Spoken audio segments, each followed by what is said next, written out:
immediately provide support to the LGUs and, of course, the citizens that have been affected. I would have the Secretary of DSWD, Secretary Erwin Tulfo, is not here with us because he's already there. He left earlier. He left soon after the earthquake. Again, we are awaiting his report. I am staying away from going to the affected areas for a very simple reason. It has been my experience as governor, it has been my experience in Yolanda, that when the national officers come to the affected areas, immediately ginugulo lang namin yung trabaho ng mga lokal. Yung halimbawa, pupunta ako doon, maghahanap pa ako ng pulis para pag-secure. Kailangan ako i-meeting ng mga local officials. Marami silang ginagawa. So I said, let them do their work. Let us wait for them to tell us what is going to be, what the true situation is. And maybe I can schedule a trip, perhaps tomorrow, as soon as possible. So now I'll turn the floor over to Yusek Solidun so he can explain to us exactly what happened in Abra this morning. Thank you. Thank you, Mr. President. At exactly 8:43 this morning, a magnitude 7.0, initially rated at 7.3, occurred in Abra. And the depth of the earthquake was 17 kilometers, so not so deep, shallow. And because of the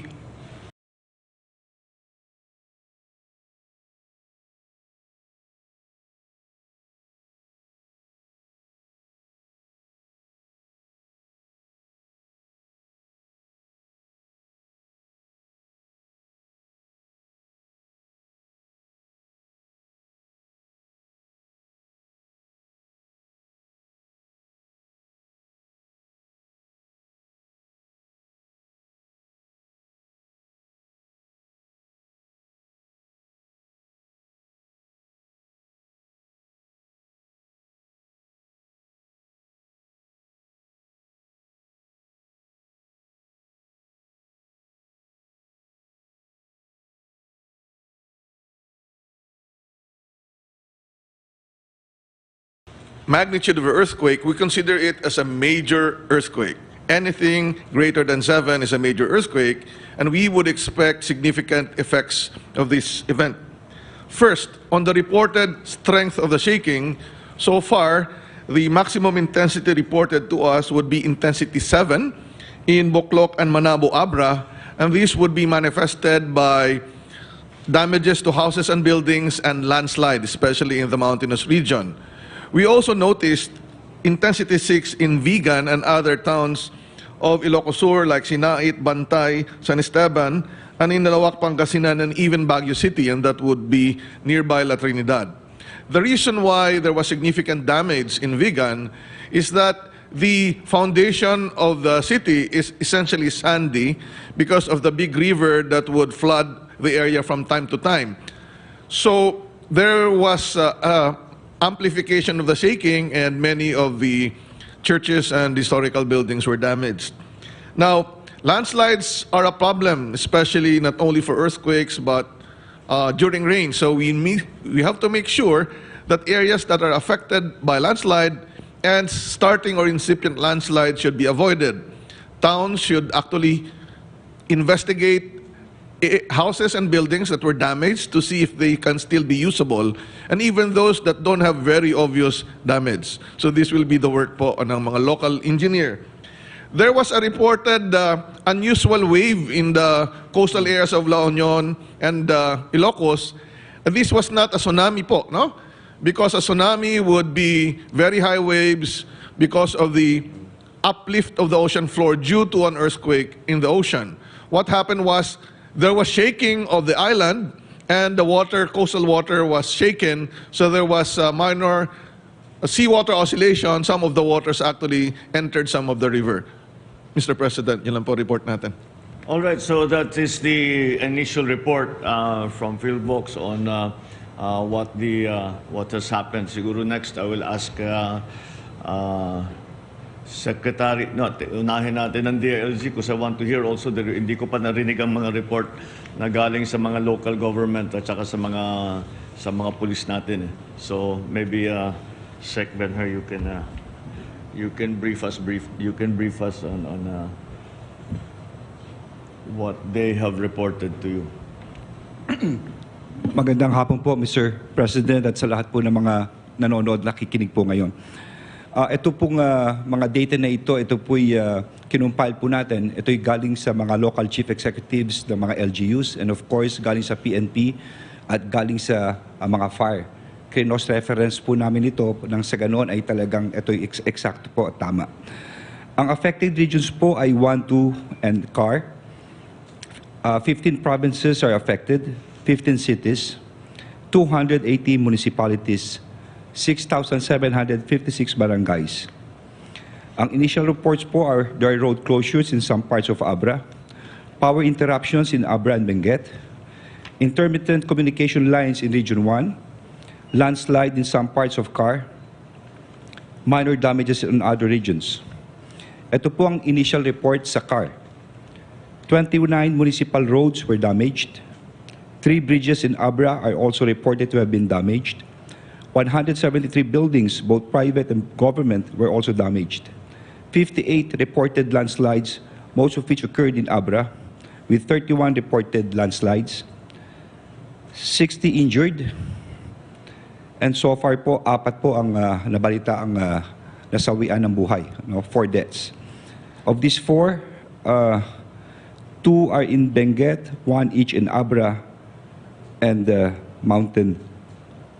2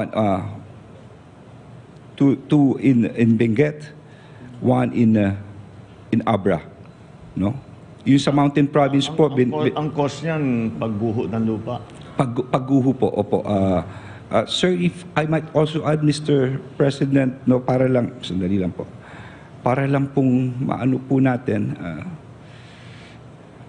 ito lang po. Karamihan kasi pagguho eh. Okay. Yung unang casualty sa La Trinidad, natabunan ng lupa. Mukhang ganun din kasi doon sa mga highland areas, yung lupa. Yes, sir. Mga lupa po. Sir, i-breakdown ko lang po, So, lumalabas sa Abra ay 3 tulay, 3 bridges. Sa buildings, ito lang iaano ko lang, sa Baguio, 33 were affected. Tapos 59 dito po sa Abra. Sa Apayao, 2. Tapos sa Benguet, 62. Pagkatapos po sa Kalinga, 7. And then sa Mountain Province 10 po. No? That's a total of 173. And of course, ang pinakamaraming landslide reported ay dito po sa Abra with 31. No? Ang mga injured po, pinakamarami din po sa Abra, sir, at 44. No? At yun po ang report po namin. Nakadeploy po ang mga kapulisyahan at mga bombero po at ang mga disaster risk na mga LGUs po sa mga lugar na ito. Thank you, yes, Sec Benher. Itutuloy ko na lang dahil naumpisahan na ni Sec Benher yung report sa mga sa mga daan. I've also received a initial report from the Department of Public Works and Highways on the condition of the roads in and out of the area, national roads especially. Sa Cannon Road is presently not passable. Palispis, yung Palispis area ng Marcos Highway is not possible. The Benguet Nueva Vizcaya Road as of now is not possible. Kilometer 302 to 700 Poblacion Bocod Benguet is also not passable. Baguio Itugon, not possible. Andres Cusalan Road in Sitio Bugaw, Barangay Adaway, Kabayan, Benguet is not possible. Sa National Road, kilometer 297 plus 200, Belling, not possible. Poblasyon, Kibungan collapse sa Benguet pa rin ito. Kilometer 313, basta not possible. Upper Kalinga, sa bandang Pail is not possible. On the road going up from Kalinga to Abra, Pantikan to Bablasang, Balbalan is not possible. Lubuagan, Batong Buhay Road is not possible. Ifugao, the Banawe, Hungduan, Benguet boundary road is not also possible. However, there are other roads like the Palispis Marcos Highway, one lane is possible now. Baguio Bontoc Road, pwede ng one lane. Benguet Nueva Vizcaya, one lane. So dahan-dahan nabubuksan naman. What was not possible, we have already been able to clear some of them. Hindi, unless kasi basta't hindi naman mabagsakan ng malaking bato at lupa lang ang bumaba, ay hindi naman mahirap na i-clear yan. Kaya I anticipate by the end of the day, the majority of these roads that I have mentioned as being not possible should already be available for use to us. Now I'll give the floor to concerned regional directors ng mga naapektuhan ng mga rehiyon at mga probinsya. And we already issued a directive issued to Luzon regions regarding the reiteration of response actions. The OCD also issued 2 emergency alert and warning message. We also, in coordination with PhilBox, the quick response teams to be deployed for field assessment. As mentioned by the President, DSWD Secretary is already in the affected, already in Abra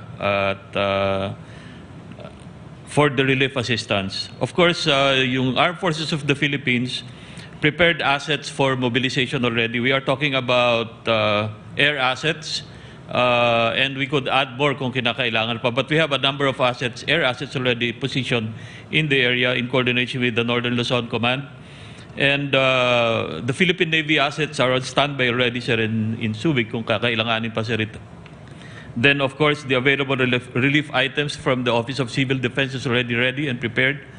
Sakaling mga ilangan ng ating mga LGUs dahil meron namang mga nakaposition na preposition na mga relief goods doon sa lugar na to. Right now, the rapid assessment is ongoing on the following: status of roads and bridges as reported kanina, status of critical lifelines and infrastructures, status of houses, total affected population, the immediate needs, and as we speak, ongoing ang road clearing operations, and ongoing data gathering and submission of situational reports. Thank you, Mr. President. Thank you, Secretary. So that is the general situation as we know it for now. Pagka ganito, ang lagi kong inaalala kaagad yung kuryente at saka yung tubig. Because that's always the immediate, dahil yung kuryente kailangan sa communication and the communications, but the communications is dependent on the availability of the power supply. Ang report na nakukuha natin, nagtanong ako, kasi generally rural area naman ito, so hindi siguro dapat maging problema ang water supply ng tao. Pati pagkain, dahil naman, hindi naman na iba naman ito sa Baguio, palagay ko may available na pagkain. Wala pa tayong report kung kailan ibabalik ang kuryente. Dahil ang nangyayari diyan, kailangan nilang tignan lahat ng mga linya at kasi basically walang short. Yung lagi natin pinagdadaanan pagka may disaster. Sa communication naman, ang Globe ay may pinadala na meron silang emergency na mga cell site. Yung Smart, wala pa kaming narinig, ngunit ay nag-request na kami sa kanila na magtayo na kagad, ibalik na kagad ang serbisyo dahil lalong-lalo na pag-disaster, pagka ganito, napaka-importante na nakakapag-usap kami, nakakausap ko yung mga yung mga local leaders, nakakausap natin ang mga first responders na on the ground. So that is where we stand now, and we will continue to provide information as it comes in. As you can imagine, this situation continues to develop, and it will do so for the next few days. But I think that everything that can be done has been done. We have even anticipated the needs of those who have become victims of this very strong earthquake. So I'll end it there, but I'll open the floor to a few questions about the earthquake. First question from Mr. Neil Maribok from UNTV. Magandang hapon po, sir. Good afternoon. Base po dun sa natatanggap na po ninyong initial information sa mga damages, may posibilidad po ba o ikinokonsidera ninyo ang pagdedeklara po ng state of calamity sa mga lugar po na ito?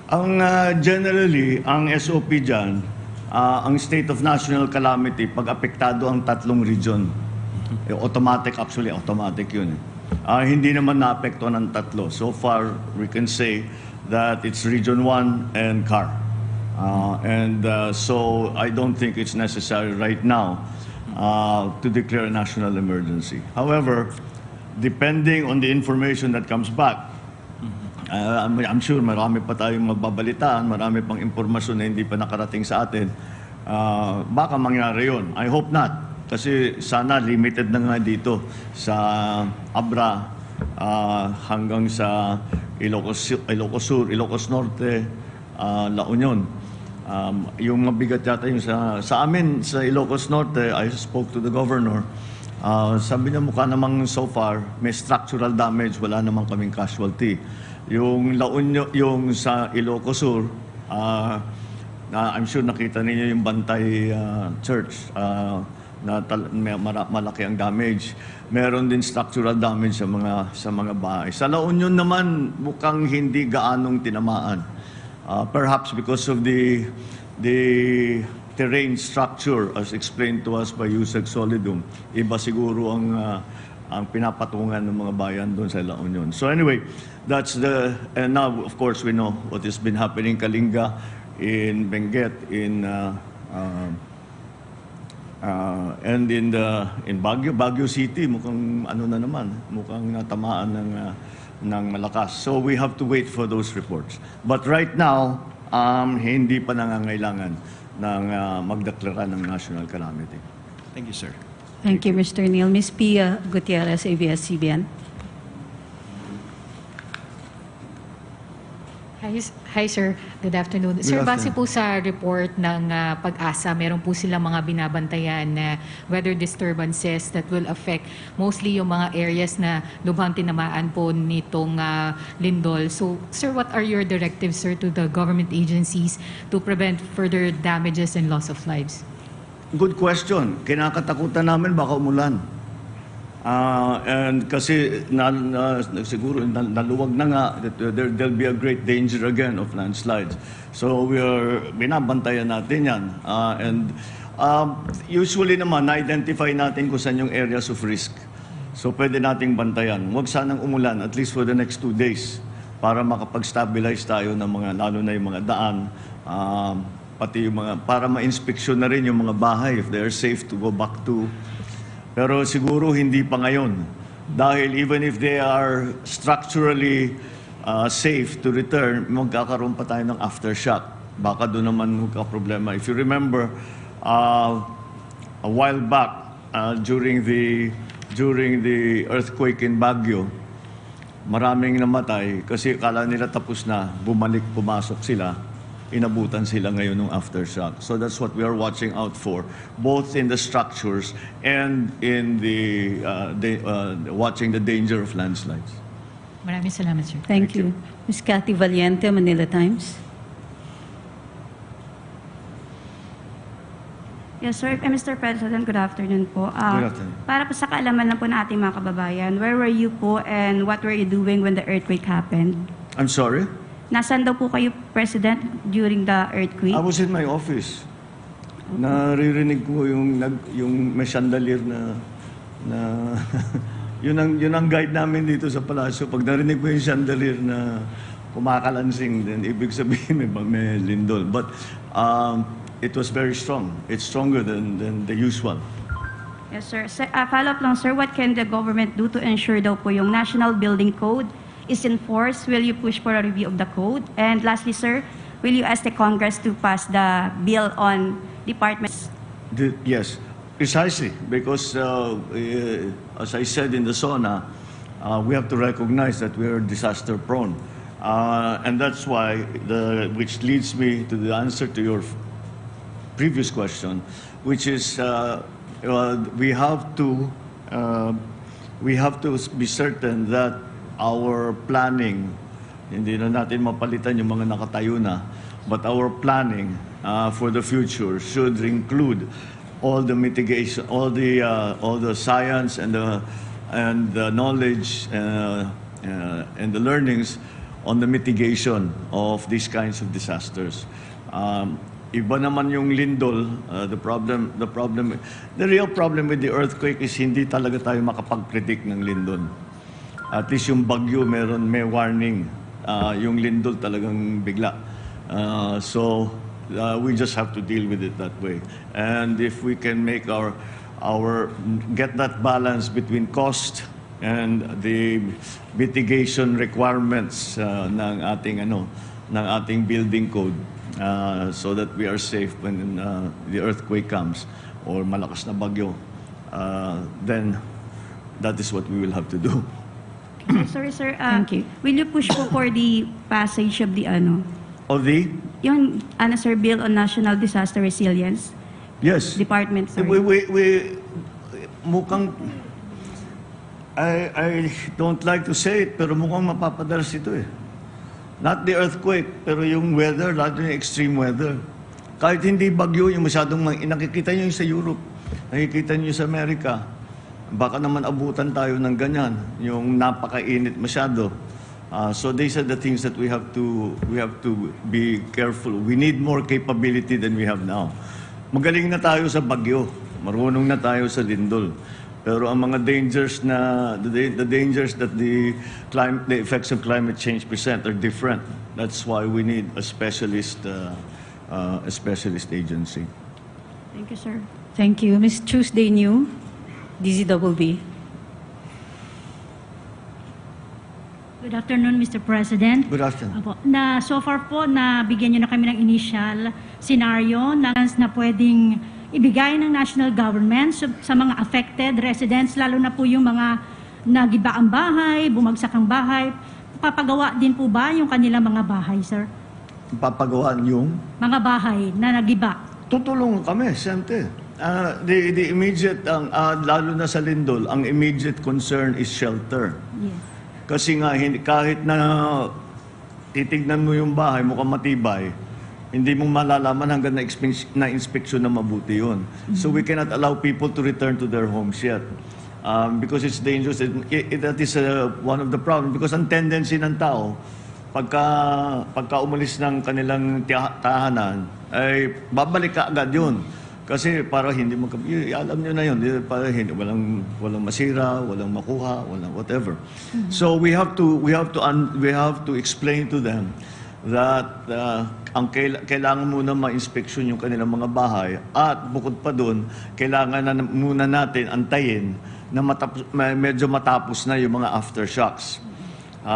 Yusek Solidum tells me it'll be 2 or 3 days of significant aftershocks, after which magte-taper off.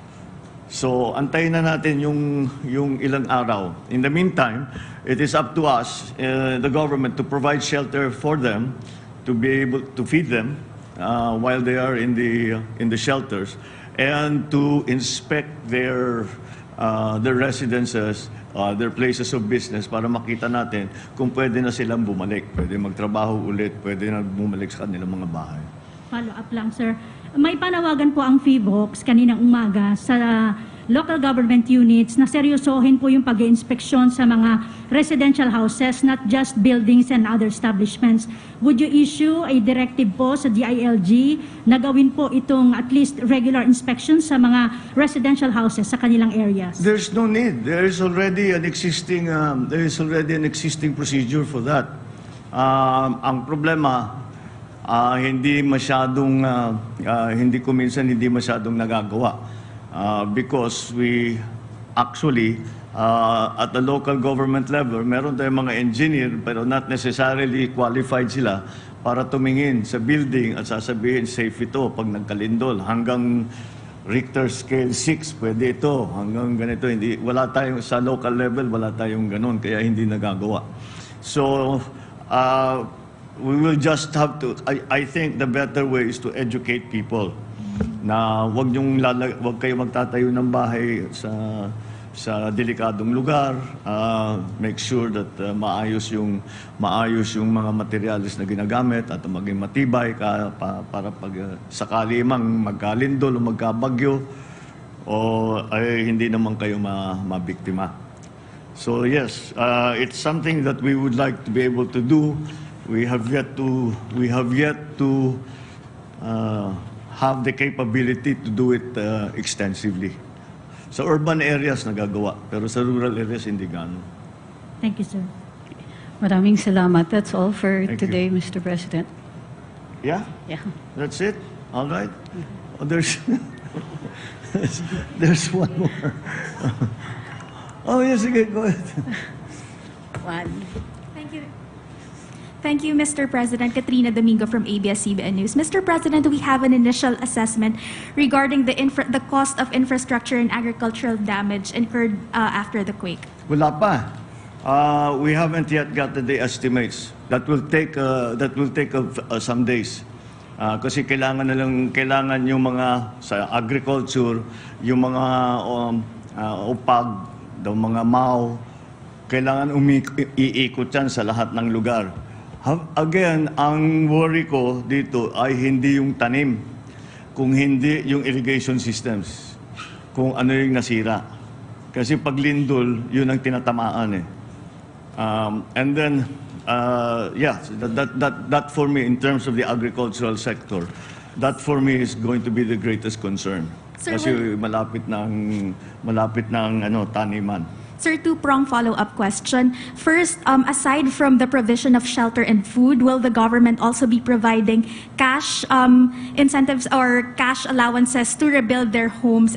And how much of an additional budget are we looking at to address the situation? We haven't made those calculations yet. But siyempre, we have all of the mechanisms that have been put in place for the pandemic, and so they are also in place. And if you know, IX is for all citizens in a precarious situation.